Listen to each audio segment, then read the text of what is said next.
Hier, lundi 8 juin, des milliers de manifestants ont exprimé leur colère lors de l'hommage rendu à Liana à Paris, place Louis Lépine. Des collectifs féministes et activistes contre les violences faites aux enfants tels que Nous Toutes et collectifs enfantistes étaient présents.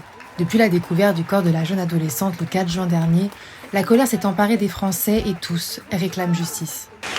On a l'impression que ça peut arriver à tout le monde. C'est très triste.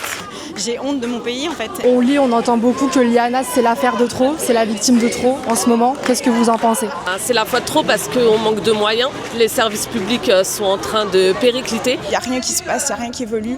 Aucune mesure qui sont prises. Donc ouais, c'est vraiment, c'est écœurant. Je suis contente que ça fasse réagir enfin. Et là effectivement il y a eu un sursaut. Il n'y a pas de moyens pour la justice, il n'y a pas de moyens pour former les policiers, il n'y a pas de moyens pour former tous les agents de la chaîne judiciaire.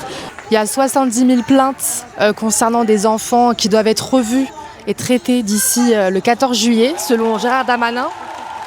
Que pensez-vous de cette mesure qu'il vient de prendre ? Est-ce que c'est quelque chose qui est envisageable ? 70 000 plaintes à instruire en moins d'un mois, je leur souhaite bien du courage. Soit ça sera bâclé, soit ça ne sera pas fait. Je trouve ça vraiment pathétique de sortir tout d'un coup 70 000 plaintes.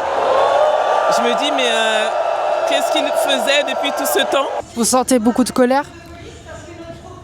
C'est vraiment toutes les émotions, beaucoup de colère, beaucoup de tristesse. Et puis on a peur aussi, je pense beaucoup de peur. On a l'impression que ça peut arriver à tout le monde. C'est très triste, surtout triste.